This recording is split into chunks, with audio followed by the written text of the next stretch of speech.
தான் எல்லாருக்குமான பிரதமராக விலகி கொண்டிருக்கக்கூடியவர் மோடி அவர்கள். ஆனால் அங்கே போய் என்ன பேசுகிறார் என்று சொன்னால், தமிழ்நாட்டை காட்டி பீகாரில் வெறுப்பு பேச்சை பேசியிருக்கிறார். வந்தாரை வாழ வைக்கக்கூடிய தமிழ்நாட்டை எல்லோருடனும் சகோதரத்துடனும் பழகக்கூடிய நம்மை பற்றி இந்த மண்ணில் வாழக்கூடிய எல்லாருக்கும் நல்லா தெரியும். கடந்த 1ஆம் தேதி வெளியாகி இருக்கக்கூடிய தினத்தந்தி நாளிதழ்கள் கூட பீகார் மாநிலத்தைச் சேர்ந்த மக்கள் அழைத்திருக்கக்கூடிய பேட்டியை நீங்கள்லாம் பார்த்துருப்பீங்க. அதெல்லாம் பார்க்கும்போது எனக்கே பெருமையாக இருக்கிறது.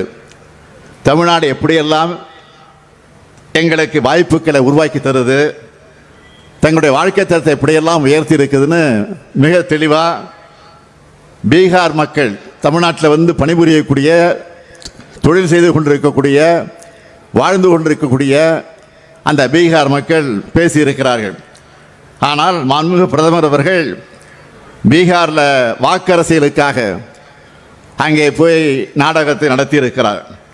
நான் கேட்கிறேன், மாண்புமிகு பிரதமர் மோடி அவர்கள் பீகாரில் பேசின அதே கருத்தை இந்த தமிழ்நாட்டில் வந்து பேச முடியுமா, பேசுவாரா, பேசுவதற்குரிய தைரியம் இருக்கிறதா என்ற கேள்வியைத்தான் நான் கேட்க விரும்புகிறேன். அவன் என்ன கற்பிக்கிறான்? தமிழன் திருடன் என் எல்லையில் வந்து மீனை திருடிட்டு போறான்னு அவன் கட்டுறான். சந்திரபாபு நாயுடு என்ன செய்யறாரு? தமிழன் என் செம்மரக்கட்டையை வெட்ட வர்றான், கடத்த வர்றான்னு எங்களை திருட்டு போட்டம் கட்டி சுட்டு போடுறாரு. இவர் என்ன பண்றாரு? ஒரிசால என்ன சொல்றாரு? உங்க கார்த்திகை பாண்டியன் உங்க தமிழன்ட்ட நாட்டை கொடுக்க போறீங்களா, தமிழன்ட்ட அதிகாரத்தை கொடுக்க போறீங்களா? இங்கே பூரி ஜெகநாதர் கோயில் உண்டியலும் சாவியும் அவன்கிட்ட இருக்கு தமிழன்ட்டேங்கிறப்பல நீங்க மானம் கட்டு போய் ஓட்ட போடுவீங்க. நான் என்ன கேட்கிறேன், இது நீங்க வீர திருமகன், நீங்க நாட்டின் பெரிய தலைவர், மதிப்புமிக்க தலைவர், இந்த ஊர்ல வந்து ஒரு தடவை சொல்லுங்க, இங்க வந்து நின்று சொல்லுங்க, அதையே தமிழர்கள் பீகாரியரை ரொம்ப துன்புறுத்துறீங்க நீங்கன்னு ஒரு தடவை பேசுங்கன்ற. அங்க போய் அந்த தேர்தலுக்கு போனா அங்க பேசுறது, பஞ்சாபுக்கு போனா பஞ்சாபியரை தவிர எவரையும் உள்ள விடாதீங்கிறது, அங்க பீகாரியா பகாரியாங்கிறது. ஆனா இங்க வந்து எங்களை இந்தியன் எப்படி இருக்கு? ஏன்னா நான் மானம் கட்டு போயிட்டேன்ல. சரி, கார்த்திகை பாண்டியன் எங்கால நீ எப்படா நீ வந்து நீ இப்படி சொல்ல என் தமிழன் என்ன ஏதோ கோவப்பட்டு ஓட்டு போட மாட்டியல சொல்லுங்க.